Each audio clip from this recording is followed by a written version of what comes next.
தலைவி என்ற பொறுப்பில் இருக்கும் நான் தாங்களை வரவேற்க கடமைப்பட்டுள்ளேன். தாங்கள் யார், எங்கிருந்து வருகிற விவரத்தை இன்னும் தர தெளிவாக எடுத்து கூறினான். ஏதோ எங்களால் முடிந்த உதவி செய்ய காத்துக் கொண்டிருக்கிறோம். எடுத்து கூறுங்கள், பார்க்கலாம். நம்பிராஜன் பெற்ற நண்பர்களே, இடத்தின் தலைவியே, உங்களுக்கு என்னுடைய வணக்கம். நான் தேடி வந்தது என் தாய் மாமன் எனக்காக வளர்த்த 2 பெண்மான் குட்டிகள். அதுல மூத்த குட்டி இருக்கே, அது எனக்கு பரிசா கிடைச்சதுங்க. அது வீட்டுல கிடக்கு. இந்த இளைய குட்டி இருக்கே, அது கொஞ்சம் சேட்டை. எப்பவுமே இலசை எப்பவுமே மூத்தது போல இளையது காலைன்னு நம்ம பழமொழி. ஆனா அது உண்மை அது அல்ல. மூத்தது மூளை, இளையது காலை. மூத்தது கொஞ்சம் அறிவா இருக்கும், கொஞ்சம் யோசிச்சு முடிவெடுக்க ஏதா இருந்தாலும். ஆனா இளைய கொஞ்சம் சேட்டை, கொஞ்சம் படப்படம் இருக்கும். படப்படம் இருக்கேன்னு இருக்கா, நம்ம விட்டுற முடியாது இல்லையா? அது கொஞ்சம் ஓடி பிடிச்சி விளையாண்டுட்டே இருந்தது. அது ஓட நானோட மானோட நானோட ஓடி வந்த மான் உங்கள் வணக்கத்துல. என்னதான் மான் என்னதான் இருந்தாலும் இடம் உங்களுக்கு சொந்தமானது இல்லையா? உங்களை கேட்காம பிடிக்கிறது தவறு இல்லையா? அனுமதி கேட்டுத்தான் பிடிக்க வேண்டும் என்று உள்ளே நுழைய சென்றேன். தடுத்துட்டாரு மண்ணன். கேட்டேன், கட்டுக்காவல்னா இடத்துக்கு தலைவி யாரான்னு என் தங்கச்சின்னா, அதை கேட்டுத்தான் நீங்க பிடிக்கணும்னா, அதனாலதான் உங்களை கேட்டு பிடிக்கிறவங்கிற நல்ல எண்ணத்தோட வந்திருக்கீங்க. கொடுத்துட்டீங்கன்னா பிடிச்சிட்டு படப்படன்னு வீடு போய் சேருவேன். அம்மா அப்பா எனக்கா தேடிட்டு சும்மா போய் நான் வெறுங்கையை வீசிட்டா போக வந்திருக்கேன். கூட்டிட்டு போகலாமா? கூட்டிட்டு போனோம்னா இருந்தா தானே கொடுக்க முடியும். இல்ல கேட்டா எப்படி கொடுக்க முடியும்? இருக்கிறத இல்லாமன்னு சொல்லக்கூடாது. உங்களுக்கு பார்க்கலன்னு சொல்லலாம். இல்ல அதுக்காக இல்லைங்கிறத நீங்க இருக்குன்னு பேசக்கூடாது இல்லையா? ஒரு விஷயம் நமக்கு அது தெரியலன்னா தெரியலன்னு சொல்லலாம், அது இல்லையே நம்ம பேசக்கூடாது. ஒரு விஷயத்த நம்ம பார்க்கல, நான் பார்க்கலன்னு சொல்லுங்க, அதை நான் ஏத்துக்கிறேன். இல்ல இல்ல நல்லா பார்த்தாச்சு, கவனிச்சாச்சு, இல்லைங்கிறது நல்லா உறுதியா எனக்கு தெரியுது. அப்ப நான் என்ன சொல்லணும்? இல்லைங்கிற வார்த்தையை தான் சொல்லணுமே தவிர பார்க்கல இல்லைன்னா சொல்லுங்க. அப்படின்னா பார்க்கல அப்படின்னா என்னுடைய காவல்ல நான் கவனம் இல்லாம இருந்ததுக்கு அர்த்தம் என்ன? என்னுடைய காவல் என்ன? இந்த இடத்த திணைய காக்கணும் அப்படிங்கறது என்னுடைய வேலை. அப்ப மான் குட்டி என்னை அறியாம உள்ள வந்துருச்சுன்னா, அப்ப உங்க காவல்ல நீங்க கவனம் இல்லாம இருந்தீங்க அப்படிங்கறத ஒத்துக்கங்க அப்படின்னு சொல்ற மாதிரி நீங்க சொல்றோம். என்னதான் காவல் பார்த்தாலும் அது உங்ககிட்ட குறைய வச்சுக்கிட்டு அடுத்தவங்க வேலையை குறை சொல்லக்கூடாது. அப்படி இல்லைங்க. என்ன சரிங்களா? காப்பான் பெருசா கல்வன் பெருசான்னா கல்வன் தான் பெருசு. அது உண்மைதான். என்னதான் காக்குறவன் கண்ணுல விளக்கணைய ஊதிட்டு உட்கார்ந்து இருந்தாலும் திருடுறவன் திருடத்தான் செய்வேன். அப்ப காவல்ல குத்தம் சொல்ல முடியாது, அது அவனுடைய புத்திசாலித்தனம். அது மாதிரி என் மான் உள்ள வந்திருக்கு. நீங்க காவல் பறவைதானே பாக்குறீங்க? ஆமா, பறவை ரெடிக்கிட்டு மேல் நோக்கமா பறவைகளை வெட்டிட்டு இருப்பீங்க.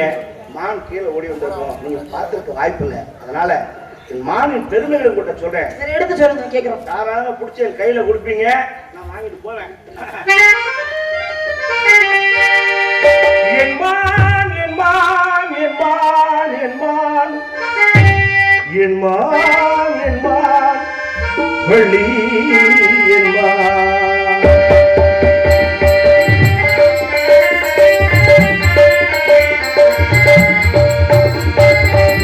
இத்தினை வந்தால் சத்திய திருமானமா சம்மதம் தருவாயமா.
அது எப்படி உடனே 4 முடி போட்டுருங்க வச்சுக்கிட்டு ஏங்க நீங்க வந்துக்க முடியுங்க? ஏங்க அடுத்தவங்க சொத்தை எடுத்துக்கிட்டு நான் என்ன உனக்கு புரிய சொல்லுங்க கொடுத்துட வேண்டியதானே? இருந்தா நேரம் உங்க கையில புடிச்சு கொடுத்து ஐயா இந்தாங்க இது உங்ககிட்ட தானே நீங்களே கையில புடிச்சிட்டு போங்கன்னு கொடுத்து அனுப்பிடுங்க. இவ்வளவு காலம் அப்படித்தான் இருந்தேன். நானே அதை கையில பிடிச்சிட்டு தான் தெரிஞ்சேன். சரி இப்ப என் கைப்பிடியை மீறி ஓடி வந்துருச்சு. இப்ப அதை நீங்க புடிச்சு கொடுக்கணும். ஒண்ணு புடிச்சு கொடுங்க, ஏன்னா வாங்க 2 பேரும் உள்ள. என்ன எதுக்கு கூப்பிடுறீங்க? உங்க இடம் இல்லையா? ஆமா. அங்க எங்க மேடு இருக்கு எங்க பள்ள இருக்கு உங்களுக்கு தானே தெரியும். 2 பேரும் போவோம். இருந்தா புடிச்சிட்டு போறேன், இல்லன்னா போயிட்டு போறேன். அவ்வளவு இடத்த பார்த்தா நீங்க நம்பிடுவீங்க. கண்டிப்பா. அப்ப ஒண்ணு பண்ணுங்க, நேரா உள்ள போங்க. எங்க அண்ணன் இருப்பாரு, எங்க அண்ணன் இடத்த காட்டுவான். இருந்தா கையோட புடிச்சுக்கிட்டே வாங்க. உங்களை யார் வேண்டாம்னா இந்த கர்மத்தை பார்க்கவா நான் வந்தேன். யார சொல்றீங்க? உங்க அண்ணன் இடத்த பாக்குறதுக்கா நான் வந்தேன். ஏங்க எங்க அண்ணனுக்கு யாரும் தெரியுங்க. எவ்வளவு தொலைவு வந்திருக்கேன் தேடி. அங்கே இருந்து வந்து இதை பார்க்கவா? எங்க அண்ணனுக்கு இடம்லாம் தெரியும். உங்க அண்ணன் இடத்த பாக்குறதுக்கு ஒரு தோழி இருக்கா? சரியா காட்டுவார் எங்க அண்ணன். இதுதாங்க அந்த இடம், இதான் மேடு, இதான் பள்ளம், இங்க பார்த்து கால் வைங்க. கேளுங்க, ஒன்னன் சரியா காட்டுவான்றீங்க. ஒன்னனுக்கு முதல்ல அந்த இடம் அவனுக்கே தெரியுமான்னு கேளுங்க. அவன் அது கொஞ்சம் சிரமம் தான். அது சிரமம் தான், சிரமம் தான். அது கொஞ்சம் சிரமம் தான். அப்புறம் எப்படி எனக்கு காட்டுவான்? அவனுக்கே தெரியாது. அப்புறம் எனக்கு எப்படி காட்டுவேன்? யோசிச்சு பாருங்க. தோழியை வேணா கடை சொல்லவா? அழகா என்னங்க, ஒன்னு எடுத்தா ஒன்னு இலவசமா கிடைக்கும் போது வேணாம்னா சொல்ல போறேன். கரும்பு தின்ன கூலியா நீங்களும் காட்டுங்க. நான் ஒன்ன தேடி வந்தீங்கன்னா 2 முடி தேடி வந்தீங்க. நான் ஒன்ன தேடி ஒன்னு தான் தேடி வந்திருக்கேன். அப்புறம் ஒன்னு எடுத்தா ஒன்னு இலவசம். இல்லங்க, ஒன்னு தேடி வந்த இடத்துல 2 கிடைச்சா சந்தோஷம் தானே. அப்படி வந்தாலும் விட மாட்டீங்க, அப்ப புடிச்சு வந்தாலும் விட மாட்டீங்க. அப்படி இல்லங்க, கிடைக்கிறது நமக்கு அனுபவிக்க தெரியும். சரி வாங்க, நான் இல்லைங்கிறேன். நான் இருக்குங்க. இருக்கு நீ சொல்றதுக்கு என்ன ஆதாரம் இருக்கு? அது மட்டும் சொல்லுங்க. நீங்க இல்லைன்னு சொல்றதுக்கு என்ன ஆதாரம்? நாங்க ஒருத்தருக்கு 3 பேர் சொல்லிருக்கோம் மான்குடி இந்த இடத்துல இல்லைன்னு. நீங்க வந்து மொரால நின்னுட்டு மான்குடி இருக்குன்னா அது எப்படி நம்ப முடியும்? தெரிஞ்சுக்கங்க. இப்ப காத்து அடிக்குதா? ஆமா. சோமா இருக்கா? இருக்கே. சோமா இருக்குல்ல? ஆமா. காத்து அடிக்கிற சோகம் நமக்கு தெரியுது. ஆனா காத்த கண்ணுல பார்க்க முடியுமா? முடியாது. அப்படித்தான் என் மான் இருக்குங்கிறது உண்மை. ஆனா உங்க கண்ணுக்கு அது தெரியல. யாரு கண்ணுக்குமே தெரியலன்னா அது மாயமானா? மாயமான இல்லங்க, என் மனதை மயக்குமா? ஏன்னா யாரு கண்களுக்கும் தெரியாத மாதிரி சீதையினுடைய கண்களுக்கு பட்டதுமா அப்படியே பொன்னிறமா மின்னிச்சா பார்த்த உடனே. சாதாரணமான அந்த அம்மா கேட்டிருக்க மாட்டாங்க, பாக்குறதுக்கே ஒரு வித்தியாசமா இருந்த மாதிரி கேட்டாங்க அந்த அம்மா. என்ன ராமனை கூப்பிட்டு சொன்னாங்க, உங்களுக்காக 4 நகரம் எல்லாத்தையும் எடுத்துட்டு வந்துட்டேன், எனக்காக அந்த மானை பிடிச்சு கொடுக்க வளர்க்கணும்னு கேட்டாங்க. போன காரணத்தினாலதான் ராவணன் தான் சீதையை தூக்கிட்டு போனான். அது மாதிரி பாக்குறதெல்லாம் கண்ணுக்கு அழகாவோ வித்தியாசமோ இல்ல யார் கண்களுக்கு புலப்படாத ஒரு விஷயமா இருந்தா அதனால பிரச்சனை தான் வரும். என்ன அதனாலதான் சொல்றேன், தேவையில்லாம பிரச்சனையில மாட்டிக்காம ஒழுங்கு மரியாதை திறந்து கொண்டு போய் வேற எங்கேயாவது தேடி பார்க்க வேண்டியது. ஏன் ஒரே இடத்துல நின்றுகிட்டு இங்கதான் இருக்கு நீங்க சொல்றீங்க? இல்லாத இடத்தை தேடி போய் தேர்ந்ததுக்கு பைத்தியக்காரனாங்க. எங்க இருக்கு அங்கதான உங்க மான்குட்டி உள்ள இருக்குன்னு சொல்றீங்களா? அந்த மான்குட்டி இல்லைன்னு கந்தனுக்கு திணி விதைத்து காவல் காக்கும் இடம்தானுங்க.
அது காட்டுக்குள்ள இருக்கிறது அதுக்கு சுதந்திரம்.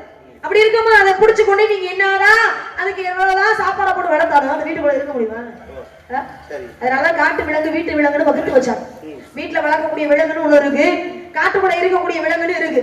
காட்டுக்குள்ள இருக்கிறத கொண்டு வீட்டுக்குள்ள வைக்க முடியுமா? அப்படி சொல்லாங்க, வைக்க முடியாதுங்க. பெரிய மிருகம், காட்டுக்குள்ள தெரியுற மிருகம், அதை கொண்டு வந்து கோயில வச்சு வளர்க்கலையா? யானை சொன்னா நீங்க பயப்பட மாட்டீங்க, சும்மா பேருக்கு சொல்றதானே. அத்தனை யானை காட்டுக்குள்ள தெரியுற மிருகத்தை மனுஷ பைய அழகா அதை அடக்கி கொண்டு வந்து கோயில் வாசல் வச்சு பிச்சை எடுக்குவாங்க. அது கட்டுப்பட்டு கேட்க அப்படியே கட்டுப்பட்டு இருந்தாலும் ஒரு சமயத்துல அதனுடைய குணம்ங்கிற மதம்ங்கிறத மாறி எத்தனை பேரை கொள்ள காத்து இருக்குது. அப்ப மிருகத்தினுடைய குணம் இன்னைக்கு மாறாது. அது என்னைக்காவது ஒரு நாள் அதனுடைய சுயரூபம் வெளியில வந்துதான் ஆகும் இல்லையா? அது அவன் தளபதி. அதாவது செருப்பு கடிச்சு செத்தவனும் இருக்கான், பாம்பு கடிச்சு பொழைச்சவனும் இருக்கான். அப்ப அவனுடைய தளபதி தான். அதுக்காக நம்மளும் செய்ய முடியாது. இப்ப நீங்க சொல்றீங்க உங்களுக்கு மான் இருக்குங்கிறது நல்லா தெரியும், இல்ல நல்லா தெரியும், ஆனா சந்தேகப்படுறீங்க. என்ன சந்தேகம்? இந்த ஆளு கொடுக்கலாமா, கொடுத்தா அந்த மானை நல்லபடியா வச்சுக்குவாரா, இல்ல அதை பரிந்துரைக்க விட்டுருவாரா அப்படிங்கிற சந்தேகம் உங்க மனசுல இருக்குங்க. சந்தேகம் என்னும் ஒரு சரக்கு அது பெண்கள் மனசிலே தான் இருக்குனா நல்லா தெரிஞ்சு. சந்தேகம் வர்றத பத்தி தவறு கிடையாது. என்ன அதாவது சந்தேகம் உங்களுக்கு மட்டும் இல்லைங்க, பெண்ணா பிறந்த அத்தனை பேருக்கும் சந்தேகம் உண்டு. அது சந்தேகம் வரலாம், தவறே கிடையாது.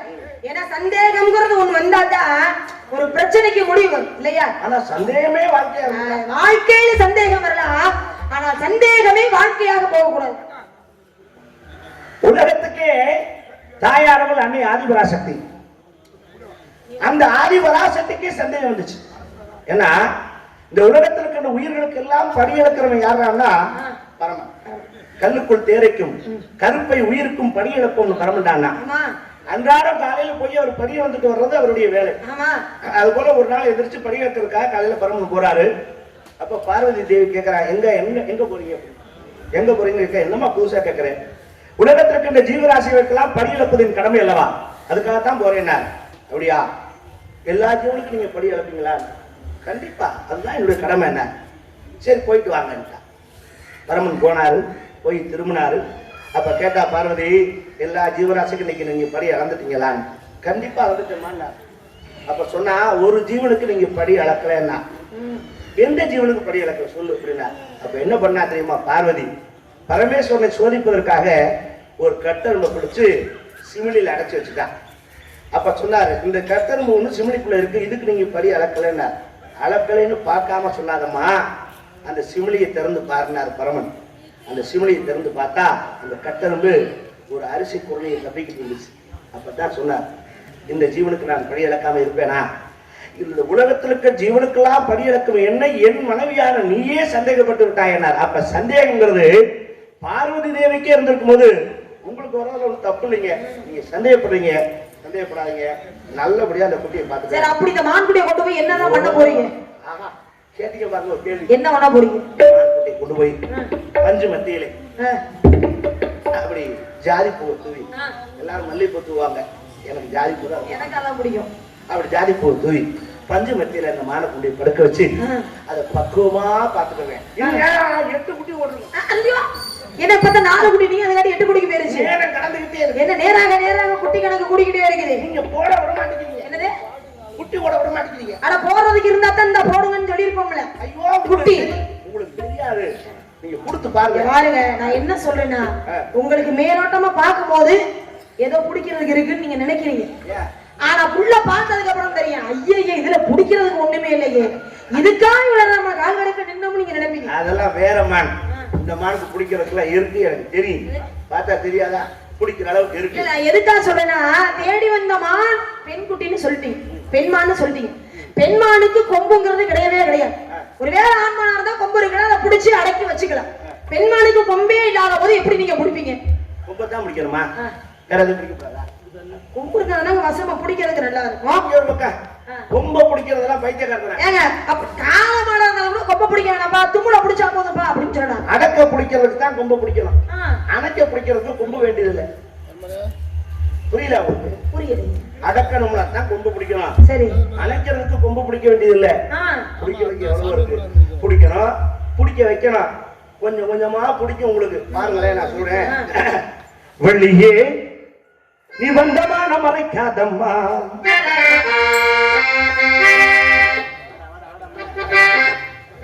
வெளியே நீ வந்தமான மறைக்காதம்மா, வெளியே நீ வந்தமான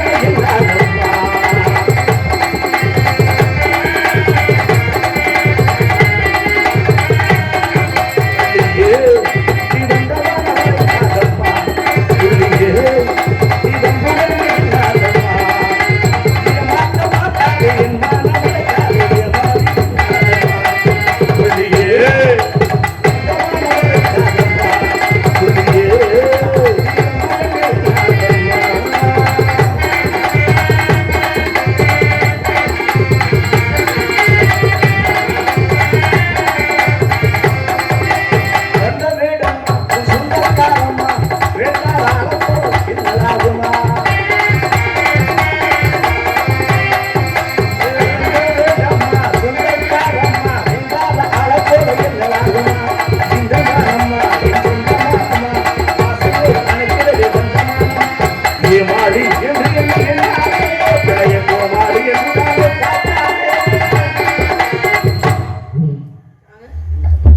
ஏமாளி என்று என்ன நினைக்காத, பழைய கோமாளின்னு அதான் நீங்க அம்ப புடிச்சிட்டு வந்தாலும் கோமாளி கோமாளி தானே. கோமாளி அது மாற்றம் இல்லல்ல.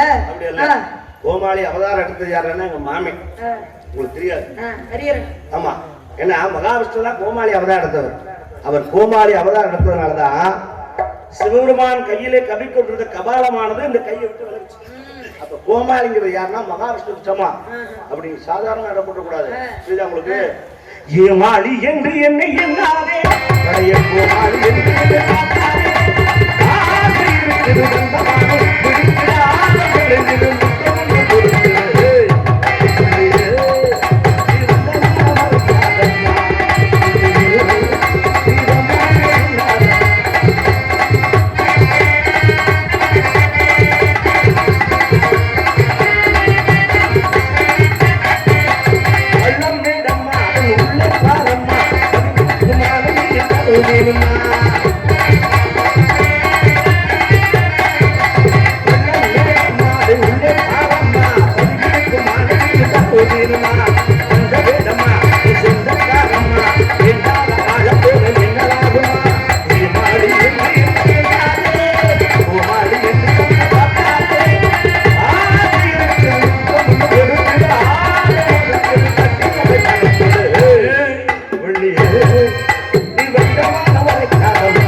ஒரு மடங்கு தான் கொடுத்து பார்த்தா 2 மடங்கா கூடி போச்சு. என்ன தெரியாதுங்க உங்களுக்கு? பாருங்க, இருட்டிக்கிட்டே வருது. எங்க வீட்லயே என்னை தேடுவாங்க. காவல் முடிக்கக்கூடிய தருவாய் வந்துருச்சு. இருட்டிட்டு வருது. எனக்கு ஒரு மாதிரியா இருக்கு. வாங்க இங்க வருங்க, 2 பேரும் போவோம். போய் தேடி பாப்போம். வேற யார்கிட்ட பேசுறது? ஐயோ, அவன்கிட்ட பேசுறது தரங்கம்பட்டி பூதத்திட்ட பேசுறது. பண்ணுங்க, எங்க அண்ணனை போய் சந்திங்க, கட்டி உருளுங்க, சண்டை ஓட்டு.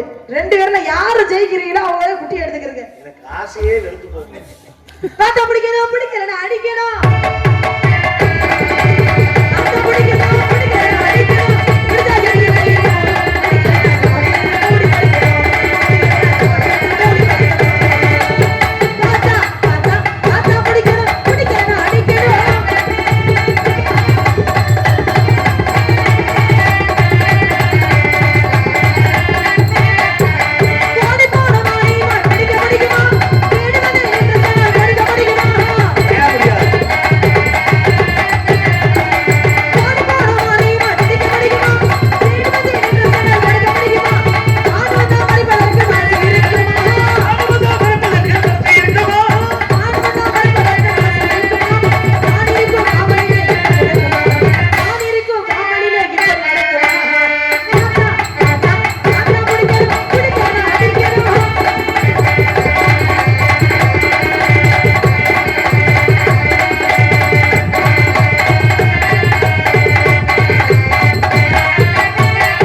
பிரச்சனை இல்லை. மான்குட்டி உள்ள இருக்குன்னு சொல்றீங்களே, மான்குட்டிக்கு உண்டான அங்க லட்சணம் அடையாளம் ஏதாவது இருந்தா சொல்லுங்க.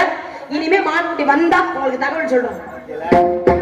இப்ப நீங்க அடையாளம் கேட்டீங்களா? உள்ள வச்சிருக்கீங்க. நான் சொன்ன வார்த்தையை கவனிக்கணும். அடையாளத்தை சொல்லுங்க.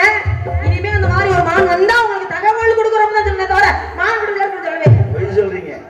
முகத்தை பார்த்தா நீங்க அடையாளத்தை சொல்லுங்க. அப்பயே தெரிஞ்சு போயிரும். பாருங்க, சொன்ன உடனே ஓடியாந்து என்னை கட்டி பிடிச்சுக்கொள்ள மாட்டேன்.